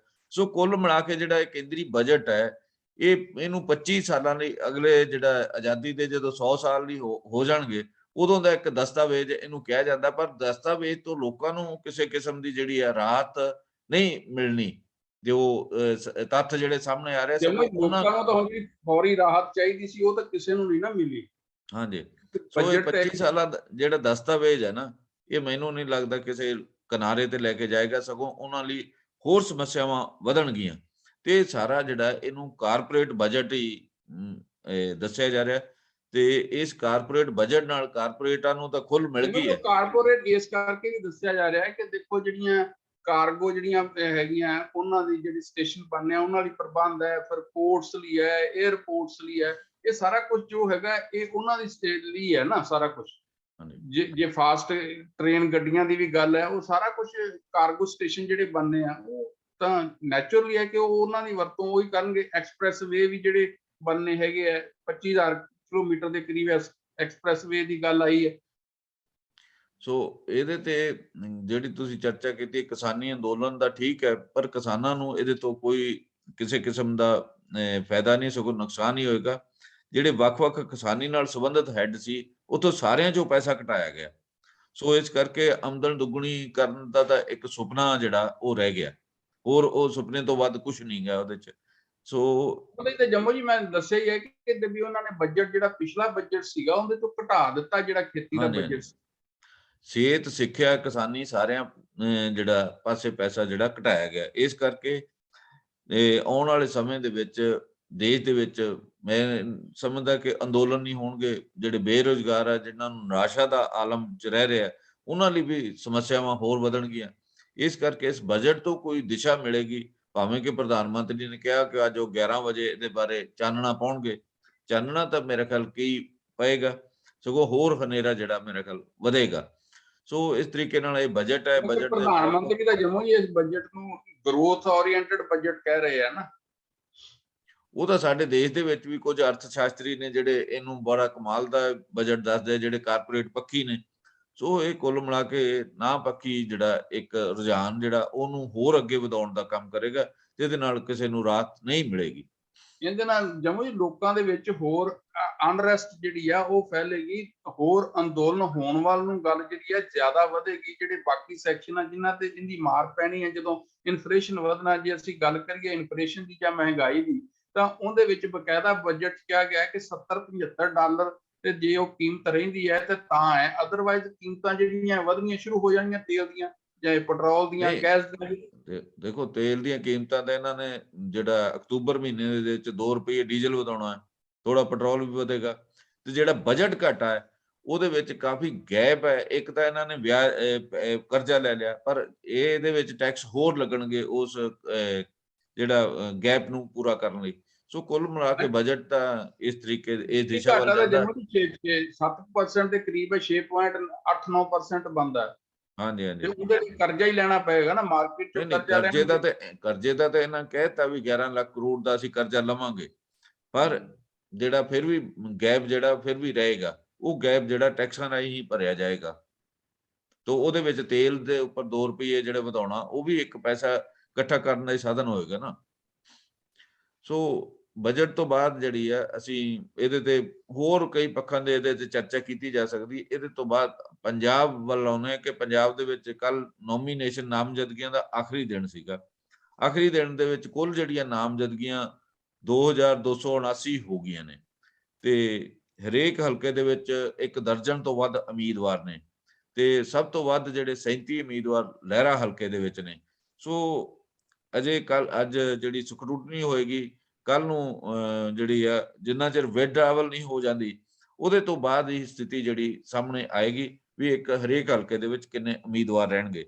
ਪਰ ਕਾਂਗਰਸ ਪਾਰਟੀ ਦਾ ਜਿਹੜੇ 2 ਹਲਕਿਆਂ ਨੂੰ ਲੈ ਕੇ ਟਿਕਟਾਂ ਬਦਲਣ ਦੀ ਚਰਚਾ ਸੀਗੀ, ਇੱਕ ਸੀਗਾ ਆਦਮਪੁਰ, ਇੱਕ ਸੀਗਾ ਖਡੂਰ ਸਾਹਿਬ। ਦੋਨਾਂ ਹਲਕਿਆਂ ਦੇ ਵਿੱਚ ਟਿਕਟਾਂ ਨਹੀਂ ਬਦਲੀਆਂ ਗਈਆਂ ਤੇ ਜਿਹੜੇ ਮਹਿੰਦਰ ਸਿੰਘ ਕੇਪੀ ਆ, ਜਿਹੜੇ ਕਿ ਕਾਗਜ਼ ਭਰਨ ਆਏ ਸੀ, ਉਹ ਆਪਣੇ ਘਰ ਨੂੰ ਨਿਰਾਸ਼ ਪਰਤ ਗਏ। ਤੇ ਇਸੇ ਤਰੀਕੇ ਨਾਲ ਜਿਹੜਾ ਖਡੂਰ ਸਾਹਿਬ ਆ, ਉਹ ਤੋਂ ਜਿਹੜੇ ਜਸਵੀਰ ਸਿੰਘ ਡਿੰਪਾ ਨੇ ਲੋਕ ਸਭਾ ਮੈਂਬਰ, ਉਹਨਾਂ ਦੇ ਭਰਾ ਨੇ ਵੀ ਕਾਗਜ਼ ਭਰਤੇ, ਉਹਨਾਂ ਦੇ ਪੁੱਤਰ ਨੇ ਵੀ ਕਾਗਜ਼ ਭਰ ਦਿੱਤੇ ਨੇ। ਸੋ ਇਹਨਾਂ ਦੋਨਾਂ ਹਲਕਿਆਂ ਦੀ ਸਥਿਤੀ ਇਸ ਤਰੀਕੇ ਦੀ ਹੈ। ਇਹਦਾ ਮਤਲਬ ਭਾਵੇਂ ਕਿ ਕੇਪੀ ਵਾਪਸ ਚਲੇ ਗਏ, ਪਰ ਉਹਨਾਂ ਦੀ ਨਾਰਾਜ਼ਗੀ ਆਪਣੀ ਥਾਂ ਤੇ ਜਿਹੜੀ ਰਹੇਗੀ। ਤੇ ਇਹਦਾ ਮਤਲਬ ਇੱਕ ਹੋਰ ਹਲਕੇ ਦੇ ਵਿੱਚ ਕਾਂਗਰਸ ਪਾਰਟੀ ਨੂੰ ਜਿਹੜਾ ਵਿਰੋਧ ਦਾ ਸਾਹਮਣਾ ਕਰਨਾ ਪਏਗਾ। ਕੁਝ ਹੋਰ ਹਲਕਿਆਂ ਦੇ ਵੀ ਕੁਝ ਇਸ ਤਰੀਕੇ ਦੀਆਂ ਰਿਪੋਰਟਾਂ ਨੇ ਤੇ ਕਾਂਗਰਸ ਦੇ ਆਪਣੀ ਪਾਰਟੀ ਲਈ ਮੁਸ਼ਕਲਾਂ ਖੜੀਆਂ ਕਰਨਗੇ। ਇਹ ਜਿਹੜੀ ਟੋਟਲ ਸਥਿਤੀ ਇਸ ਤਰੀਕੇ ਦੀ ਬਣ ਰਹੀ ਹੈ, ਇਹਦੇ ਬਾਰੇ ਤੁਸੀਂ ਕੀ ਕਹਿਣਾ ਚਾਹੁੰਦੇ?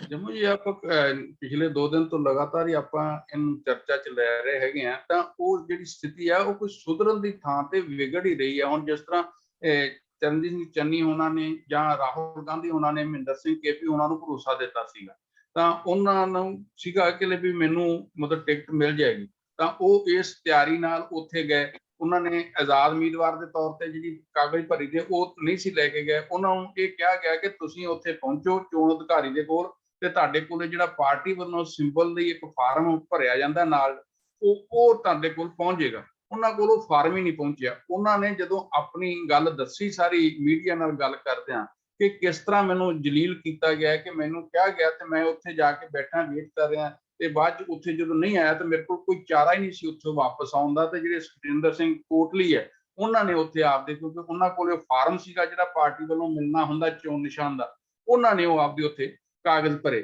ਤਾਂ ਉਹਨਾਂ ਦਾ ਇਹ ਕਹਿਣਾ ਸੀਗਾ ਮਹਿੰਦਰ ਸਿੰਘ ਕੇਪੀ ਹੋਣਾ ਦਾ ਵੀ ਕਿ ਮੈਂ ਹੁਣ ਦੇਖਾਂਗਾ ਕਿ ਅਗਲਾ ਰਾਹ ਮੈਂ ਕੀ ਅਖਤਿਆਰ ਕਰਨਾ। ਔਰ ਜਿਸ ਢੰਗ ਨਾਲ ਉਹ ਕਹਿੰਦੇ ਆ ਕਿ ਮੈਨੂੰ ਜਲੀਲ ਕੀਤਾ ਗਿਆ, ਮੈਂ ਪਾਰਟੀ 'ਚ ਇੰਨਾ ਲੰਮਾ ਸਮੇਂ ਤੋਂ ਸੇਵਾ ਕਰ ਰਿਹਾ ਤੇ ਸਾਡੇ ਨਾਲ ਇਹ ਕੁਛ ਹੋਇਆ ਹੈ। ਕਹਿੰਦਾ ਪਹਿਲਾਂ ਵੀ ਮੈਨੂੰ ਹੁਸ਼ਿਆਰਪੁਰ ਭੇਜਿਆ ਗਿਆ, ਫਿਰ ਦੁਬਾਰਾ ਇੱਥੇ ਆਦਮਪੁਰ ਭੇਜਿਆ ਗਿਆ ਸੀ, ਹੁਣ ਇੱਥੋਂ ਵੀ ਮੈਨੂੰ ਪਾਸੇ ਕਰ ਦਿੱਤਾ ਗਿਆ। ਸੋ ਇੱਕ ਤਾਂ ਸਥਿਤੀ ਹੈ। ਦੂਸਰੇ ਪਾਸੇ ਫਿਰੋਜ਼ਪੁਰ ਦਿਹਾਤੀ ਤੋਂ ਵੀ ਸਤਕਾਰ ਕੌਰ ਗਹਿਰੀ ਨੇ ਵੀ ਆਪਣਾ ਆਜ਼ਾਦ ਉਮੀਦਵਾਰ ਦੇ ਤੌਰ ਤੇ ਲੜਨ ਕਾਗਜ਼ ਜਿਹੜੇ ਆ ਉਹ ਭਰ ਦਿੱਤੇ। ਇਸ ਤਰ੍ਹਾਂ ਹੀ ਅਸੀਂ ਦੇਖਦੇ ਹਾਂ ਕਿ ਖਰੜ ਦੇ ਉੱਤੋਂ ਜਗਮੋਹਨ ਸਿੰਘ ਕੰਗ ਹੋਣੀ ਪਿਛਲੇ ਲਗਭਗ 40-45 ਸਾਲ ਤੋਂ ਪਰਿਵਾਰ ਕਾਂਗਰਸ ਨਾਲ ਜੁੜਿਆ ਸੀ, ਉਹ ਵੀ ਕਾਂਗਰਸ ਨੂੰ ਛੱਡ ਕੇ ਤੇ ਆਪ ਵਿੱਚ ਚਲੇ ਗਏ। ਇਸ ਕਰਕੇ ਜਿਹੜੀ ਹਰ ਪਾਸੇ ਜਿਹੜੀ ਕੋਈ ਵੀ ਠੀਕ ਥਾਂ ਤੇ ਕਿਤੇ ਵੀ ਇਦਾਂ ਦੀ ਨਜ਼ਰ ਨਹੀਂ ਆਉਂਦੀ ਗੱਲ ਕਿ ਜਿੱਥੇ ਲੋਕ ਬਾਗੀ ਸੀਗੇ ਤਾਂ ਉਹਨਾਂ ਨੂੰ ਕਿਤੇ ਕੋਈ ਪਾਰਟੀ ਦੇ ਨਾਲ ਜੋੜਨ ਦਾ ਜਾਂ ਕਿਸੇ ਉਪਰਾਲਾ ਕੀਤਾ ਗਿਆ ਹੋਵੇ। ਕੋਈ ਖਬਰਾਂ 'ਚ ਇਹ ਗੱਲ ਨਹੀਂ ਆਈ ਜੀ ਅੰਦਰ ਖਾਤੇ ਕੁਝ ਹੋ ਰਿਹਾ ਹੋਵੇ ਤਾਂ ਉਸਦਾ ਪਤਾ ਨਹੀਂ। ਹੁਣ ਇਸ ਤਰ੍ਹਾਂ ਹੀ ਤੁਸੀਂ ਸੁਲਤਾਨਪੁਰ ਦੇਖੋ, ਸੁਲਤਾਨਪੁਰ ਰਾਣਾ ਗੁਰਜੀਤ ਸਿੰਘ ਦਾ ਜਿਹੜਾ ਲੜਕਾ ਹੈਗਾ ਰਾਣਾ ਇੰਦਰ ਪ੍ਰਤਾਪ ਸਿੰਘ, ਉਹ ਵੀ ਉੱਥੇ ਆਜ਼ਾਦ ਲੜ ਰਿਹਾ। ਖਡੂਰ ਸਾਹਿਬ ਦਾ ਤੁਸੀਂ ਜ਼ਿਕਰ ਕੀਤਾ ਹੀ ਹੈਗਾ। ਸੋ ਇਸ ਕਰਕੇ ਮਤਲਬ ਵੱਖ-ਵੱਖ ਥਾਵਾਂ ਤੇ ਜਿਹੜੀ ਇਹ ਸਥਿਤੀ ਬਣ ਰਹੀ ਹੈ, ਇਹ ਬਿਲਕੁਲ ਉਸ ਤਰ੍ਹਾਂ ਦੀ ਸਥਿਤੀ ਹੈ ਜੰਮੂ ਦੀ ਜਿਹੋ ਜੀ 2012 'ਚ ਬਣੀ ਸੀਗੀ, ਬਿਲਕੁਲ ਉਹੋ ਜਿਹੀ ਸਥਿਤੀ ਹੈ। ਔਰ ਦੂਸਰੇ ਪਾਸੇ ਹਾਈ ਕਮਾਂਡ ਦੇ ਤੋਂ ਕੋਈ ਵੀ ਨਹੀਂ ਕਿਸੇ ਨੂੰ ਡਰ ਜਾਂ ਕੋਈ ਉਹਨਾਂ ਨੂੰ ਕੋਈ ਪਾਸੇ ਹੋ ਜਾਊਗਾ ਜਾਂ ਕੋਈ ਉਹਨਾਂ ਨੂੰ ਮਨਾਉਣ ਲਈ ਆ ਜਾਏਗਾ, ਤਾਂ ਆਪਾ ਧਾਪੀ ਪਈ ਹੋਈ ਹੈ। ਦੇਖਣ ਨੂੰ ਇਸ ਤਰ੍ਹਾਂ ਲੱਗ ਰਿਹਾ। ਔਰ ਜਿਸ ਢੰਗ ਨਾਲ ਭਾਵੁਕ ਹੋ ਕੇ ਚਰਨਜੀਤ ਚੰਨੀ ਉਹਨਾਂ ਨੇ ਚਮਕੌਰ ਸਾਹਿਬ 'ਚ ਗੱਲ ਕੀਤੀ ਹੈ, ਔਰ ਇਸ ਤਰ੍ਹਾਂ ਹੀ ਜਿਸ ਤਰ੍ਹਾਂ ਹੁਣ ਅਸੀਂ ਦੇਖਦੇ ਹਾਂ ਕਿ ਅੰਮ੍ਰਿਤਸਰ ਪੂਰਬੀ ਦੇ ਵਿੱਚ ਵੀ ਕਿਸ ਤਰ੍ਹਾਂ ਜਿਹੜੇ ਦੋਨੋਂ ਜਦੋਂ ਬਿਕਰਮ ਸਿੰਘ ਮਜੀਠੀਆ ਤੇ ਨਵਜੋਤ ਸਿੰਘ ਸਿੱਧੂ ਉਹਨਾਂ ਨੂੰ ਬੋਲਦੇ ਆ, ਤੇ ਹੁਣ ਉਹ ਜਿਹੜੀ ਸ਼ਹਿਰੀ ਭਾਸ਼ਾ ਹੋਣ ਕਰਕੇ, ਸ਼ਹਿਰੀ ਇਲਾਕਾ ਹੋਣ ਕਰਕੇ, ਤੇ ਉਹ ਥੋੜਾ ਜਿਹਾ ਆਪਣੇ ਆਪ ਨੂੰ ਉਹਨਾਂ ਨੇ ਵੀ ਆਪਣੀ ਭਾਸ਼ਾ ਨੂੰ ਸੁਧਾਰਨ ਦਾ ਯਤਨ ਕੀਤਾ ਹੈਗਾ। ਕਿੰਨੀ ਕੁ ਦੇਰ ਸੁਧਰੀ ਰਹਿੰਦੀ ਹੈ ਇਹ ਤਾਂ ਦੇਖਣ ਦੀ ਗੱਲ, ਤੇ ਪਰ ਇਹ ਜ਼ਰੂਰ ਹੈ ਕਿ ਉਹਨਾਂ ਨੇ ਯਤਨ ਜ਼ਰੂਰ ਕੀਤਾ। ਅੱਜ ਬੜੇ ਸੌਫਟ ਢੰਗ ਨਾਲ ਬੋਲ ਰਿਹਾ ਸੀ ਮਜੀਠੀਆ ਹੋਣੀ ਵੀ, ਜਿਸ ਤਰ੍ਹਾਂ ਪਹਿਲਾਂ ਬੋਲਦੇ ਸੀ ਉਸ ਤਰ੍ਹਾਂ ਨਹੀਂ। ਉਹੀ ਨਵਜੋਤ ਸਿੰਘ ਸਿੱਧੂ ਹੋਣਾ ਦੀ ਭਾਸ਼ਾ 'ਚ ਵੀ ਲੱਗ ਰਿਹਾ ਸੀਗਾ, ਭਾਵੇਂ ਕਿ ਇੰਨਾ ਜ਼ਿਆਦਾ ਨਹੀਂ, ਪਰ ਇਹ ਜ਼ਰੂਰ ਹੈ ਕਿ ਪਹਿਲਾਂ ਤੋਂ ਫਰਕ ਲੱਗ ਰਿਹਾ ਸੀਗਾ। ਸੋ ਇਸ ਕਰਕੇ ਇਹ ਜਿਹੜੀ ਸਾਰੀ ਸਥਿਤੀ ਬਣ ਰਹੀ ਹੈ, ਇਸ ਤਰ੍ਹਾਂ ਹੀ ਜਲਾਲਾਬਾਦ ਹੁਣ ਜਿਸ ਤਰ੍ਹਾਂ ਸੁਖਬੀਰ ਸਿੰਘ ਬਾਦਲ ਹੋਣਾ ਉੱਥੋਂ ਕਾਗਜ਼ ਭਰੇ ਆ, ਤਾਂ ਇਹ ਸਾਰੀ ਜਦੋਂ ਅਸੀਂ ਨਜ਼ਰ ਮਾਰਦੇ ਹਾਂ, ਚਾਹੇ ਗੁਰੂ ਸਾਹਿਬ ਦਾ ਹਲਕਾ ਹੀ ਲੈ ਲਓ, ਉੱਥੇ ਵੀ ਜਿਹੜੇ ਪੁਰਾਣੇ ਕਾਂਗਰਸੀ ਸੀ, ਜਦੋਂ ਇੱਥੋਂ ਵਿਜੇ ਕਾਲੜਾ ਨੂੰ ਟਿਕਟ ਮਿਲੀ ਆ, ਤੇ ਉੱਥੇ ਵੀ ਇਹ ਸਮੱਸਿਆ ਖੜੀ ਹੋਈ ਹੈ ਕਿ ਜਿਹੜੇ ਬਾਹਰ ਤੋਂ ਆਣ ਕੇ ਸਾਡੇ ਇੱਥੇ ਉਮੀਦਵਾਰ ਨੂੰ ਖੜਾ ਕਰ ਦਿੱਤਾ ਗਿਆ। ਸੋ ਇਹ ਵੱਖ-ਵੱਖ ਹਲਕਿਆਂ ਦੀਆਂ ਵੱਖ-ਵੱਖ ਸਮੱਸਿਆਵਾਂ ਜਿਸ ਤਰ੍ਹਾਂ ਸਾਹਮਣੇ ਆ ਰਹੀਆਂ, ਉਹਦੇ ਤੋਂ ਜੰਮੂ ਜੀ ਇਹ ਗੱਲ ਲੱਗਦੀ ਹੈ ਕਿ ਕਿਤੇ ਨਾ ਕਿਤੇ ਇਹ ਨਾ ਹੋਵੇ ਕਿ ਕਾਂਗਰਸ ਆਪ ਹੀ ਆਪਣੇ ਆਪ ਨੂੰ ਇਸ ਸਥਿਤੀ 'ਚ ਲੈ ਵੀ ਸੈਲਫ ਗੋਲ ਵਾਲੀ ਜਿਹੜੀ ਤੁਸੀਂ ਗੱਲ ਕਰਦੇ ਹੁੰਦੇ ਆ, ਉਸ ਪਾਸੇ ਨਾਲ ਗੱਲ ਚਲੀ ਜਾਵੇ। ਪਰ ਇਹ ਜ਼ਰੂਰ ਹੈ ਕਿ ਇਹ ਜੇ ਕੰਗ ਹੁਣ ਜਿਸ ਤਰ੍ਹਾਂ ਆਮ ਆਦਮੀ ਪਾਰਟੀ ਗਏ, ਇਹ ਜ਼ਰੂਰ ਹੈ ਕਿ ਉਹਨਾਂ ਨੂੰ ਜਦੋਂ ਏਡਾ ਵੱਡਾ ਲੀਡਰ ਜਾਂਦਾ ਹੈ ਤਾਂ ਬੂਸਟ ਤਾਂ ਮਿਲਦਾ ਹੀ ਹੈ, ਉਹਨਾਂ ਦਾ ਬਿਲਕੁਲ ਬਿਲਕੁਲ ਆਮ ਆਦਮੀ ਪਾਰਟੀ ਦੀ ਕੰਪੇਨ ਵੀ ਬਾਕੀਆਂ ਨਾਲੋਂ ਅਜੇ ਤੱਕ ਬਿਹਤਰ ਹੈ, ਤੇ ਉਹਨਾਂ ਨੂੰ ਜਿਹੜੇ ਕਈ ਆਗੂ ਉਹਨਾਂ 'ਚ ਸ਼ਾਮਲ ਹੋਏ ਉਹਦੇ ਕਰਕੇ ਥੋੜਾ ਹਲਾਰਾ ਵੀ ਜਿਹੜਾ ਮਿਲਿਆ। ਇਹਦੇ ਨਾਲ ਹੀ ਜੰਡੂ ਸਾਹਿਬ ਅਸੀਂ ਸੰਖੇਪ ਦੇ ਵਿੱਚ ਤੁਸੀਂ ਗੱਲ ਟਿੱਪਣੀ ਕਰੋ, ਉਸ ਤੋਂ ਬਾਅਦ ਅਸੀਂ ਆਪਣੀ ਗੱਲ ਜਿਹੜੀ ਖਤਮ ਕਰੀਏ। ਤੇ ਉਹਦੇ ਵਿੱਚ ਜਿਵੇਂ ਬਾਕੀ ਤਾਂ ਹੁਣ ਸਾਰੀ ਸਥਿਤੀ ਜਿਹੜੀ ਸਪਸ਼ਟ ਹੋਣੀ ਆ, ਉਹ ਤਾਂ ਜਿਸ ਤਰ੍ਹਾਂ ਤੁਸੀਂ ਦੱਸਿਆ ਕਿ ਨਾਮਜ਼ਦਗੀਆਂ ਦਾ ਅਮਲ ਜਿਹੜਾ ਸੀਗਾ ਉਹ ਤਾਂ ਪੂਰਾ ਹੋ ਗਿਆ ਹੈਗਾ, ਜਿਹੜਾ ਦਾਖਲ ਕਰਨ ਦਾ। ਪਰ ਹੁਣ ਜਿਹੜੀ ਪੜਤਾਲ ਹੋਣੀ ਆ, ਉਸ ਤੋਂ ਬਾਅਦ ਵਾਪਸੀਆਂ ਹੋਣੀਆਂ, ਸਾਰੀ ਜਿਹੜੀ ਸਥਿਤੀ ਆ ਉਹ ਤਾਂ 4 ਤਰੀਕ ਨੂੰ ਹੀ ਜਾ ਕੇ ਜਿੱਦਣ ਅੰਤਮ ਲਿਸਟ ਲੱਗੇਗੀ ਉਦੋਂ ਸਪਸ਼ਟ ਹੋਏਗੀ ਕਿ ਕਿਹੜੇ ਕਿਹੜੇ ਮੈਦਾਨ 'ਚ ਰਹਿ ਗਏ ਆ। ਪਰ ਇਹ ਜ਼ਰੂਰ ਹੈ ਕਿ ਘੱਟੋ ਘੱਟ ਦੇਖੋ ਹਰ ਹਲਕੇ 'ਚ 5 ਉਮੀਦਵਾਰ ਤਾਂ ਹੋਣਗੇ, ਆਜ਼ਾਦਾਂ ਦੀ ਗਿਣਤੀ ਜਿਹੜੀ ਵੱਖਰੀ ਹੋਏ। ਜਿਹੜੇ ਮਿਨੀਮਮ 12 ਕਾਗਜ਼ ਦਾਖਲ ਕੀਤੇ ਗਏ, ਮੈਕਸਿਮਮ 37 ਨੇ। ਮੈਂ ਬਸ ਉਹੀ ਉੱਥੇ ਕੋਈ ਗਿਣਤੀ ਰਹਿ ਗਈ। ਇੱਕ ਗੱਲ ਇਹਦੇ 'ਚ ਹੋਰ ਇੱਕ ਗੱਲ ਕਰਨਾ ਚਾਹੀਦਾ ਹੈ ਕਿ ਜਿਹੜਾ ਸੰਯੁਕਤ ਸਮਾਜ ਮੋਰਚਾ ਹੈ ਉਹਦੀ ਵੀ ਰਜਿਸਟ੍ਰੇਸ਼ਨ ਹੋ ਗਈ ਆ, ਰਜਿਸਟ੍ਰੇਸ਼ਨ ਹੋ ਗਈ ਹੈ, ਮਾਨਤਾ ਦੇ ਦਿੱਤੀ ਹੈ। ਔਰ ਇਹ ਉਹਨਾਂ ਲਈ ਬੜੀ ਖੁਸ਼ਖਬਰੀ ਵਾਲੀ ਖਬਰ ਹੈਗੀ ਹੈ। ਚੰਗਾ ਹੈ ਕਿਉਂਕਿ ਉਹਨਾਂ ਦੀ ਬਾਰ-ਬਾਰ ਨਹੀਂ ਤੇ ਕਈ ਤਰ੍ਹਾਂ ਦੀਆਂ ਗੱਲਾਂ ਆ ਰਹੀਆਂ ਸੀ ਕਿ ਇਹ ਉਹਨਾਂ ਦੀ ਰਜਿਸਟ੍ਰੇਸ਼ਨ ਰੁਕਵਾਉਣ ਦੇ ਯਤਨ ਹੋ ਰਹੇ, ਪਰ ਚੋਣ ਕਮਿਸ਼ਨ ਨੇ ਇਹ ਫੈਸਲਾ ਲੈ ਕੇ ਇੱਕ ਬਹੁਤ ਜਿਹੜਾ ਠੀਕ ਦਿਸ਼ਾ 'ਚ ਕਦਮ ਚੁੱਕਿਆ ਹੈਗਾ। ਔਰ ਇਹਦੇ ਨਾਲ ਕਿਸਾਨ ਜਿਹੜਾ ਮੋਰਚਾ ਸਮਾਜ ਮੋਰਚਾ ਹੈਗਾ ਉਹਨੂੰ ਵੀ ਇਸ ਨਾਲ ਬੜਾ ਹੁਲਾਰਾ ਮਿਲਿਆ ਹੈਗਾ। ਔਰ ਨਾਲ ਦੀ ਨਾਲ ਉਹਨਾਂ ਨੂੰ ਹੁਣ ਚੋਣ ਨਿਸ਼ਾਨ ਵੀ ਇੱਕ ਜਿਹੜਾ ਮਿਲਣ ਦੀਆਂ ਸੰਭਾਵਨਾਵਾਂ ਜਿਹੜੀਆਂ ਉਹ ਰੌਸ਼ਨ ਹੋ ਗਈਆਂ, ਉਹ ਵੀ ਮਿਲ ਜਾਏਗਾ। ਤਾਂ ਉਹਨਾਂ ਵੀ ਇੱਕ ਪਾਰਟੀ ਦੇ ਤੌਰ ਤੇ ਉਹਨਾਂ ਦੀ ਵੀ ਗਿਣਤੀ ਜਿਹੜੀ ਹੈ ਹੁਣ ਇੱਕ ਪਾਰਟੀ ਵਜੋਂ, ਇੱਕ ਪੋਲੀਟੀਕਲ ਫੋਰਸ ਵਜੋਂ, ਇੱਕ ਪੋਲੀਟੀਕਲ ਧਿਰ ਵਜੋਂ ਹੋਏਗੀ। ਸੋ ਇਸ ਕਰਕੇ ਜਿਹੜੀ ਇਹ ਸਾਰੀ ਸਥਿਤੀ ਬਣੀ ਹੈ, ਇਹ ਹੁਣ ਜ਼ਿਆਦਾ ਜਿਹੜੀ ਸਪਸ਼ਟਤਾ ਆਉਣੀ ਹੈ ਇਹ ਤਾਂ ਹੁਣ 4 ਤਰੀਕ ਨੂੰ ਆਏਗੀ। ਪਰ ਇਹ ਜ਼ਰੂਰ ਹੈ ਕਿ ਸਾਰੇ ਪਾਰਟੀਆਂ ਨੇ ਆਪਣਾ ਪੂਰਾ ਜ਼ੋਰ ਲਾਤਾ ਹੈਗਾ ਪ੍ਰਚਾਰ ਦੇ ਲਈ, ਲੋਕਾਂ ਤੱਕ ਪਹੁੰਚ ਕਰਨ ਦੇ ਲਈ। ਬੇਸ਼ੱਕ ਜਿਹੜਾ ਚੋਣ ਕਮਿਸ਼ਨ ਨੇ ਅਜੇ 11 ਤੱਕ ਜਿਹੜਾ ਪਾਬੰਦੀਆਂ ਲਾਈਆਂ ਹੋਈਆਂ ਵੱਡੀਆਂ ਰੈਲੀਆਂ ਦੇ, ਭਾਵੇਂ ਕਿ ਉਹਨਾਂ ਨੇ ਜਿਹੜੀਆਂ ਓਪਨ ਰੈਲੀਆਂ ਉਹਨਾਂ 'ਚ 1000 ਬੰਦੇ ਦੀ ਆਗਿਆ ਦੇ ਦਿੱਤੀ ਹੈ ਕਿ ਉੱਥੇ 1000 ਤੱਕ ਬੰਦਾ ਇਕੱਠਾ ਹੋ ਸਕਦਾ। ਤਾਂ ਇਹ ਜ਼ਰੂਰ ਹੈ ਕਿ ਜੇ 1000 ਹੋਵੇ ਤਾਂ ਪਾਰਟੀਆਂ ਜ਼ਿਆਦਾ ਵੀ ਫੁੱਲ ਵੀ ਲੈ ਜਾਂਦੀਆਂ।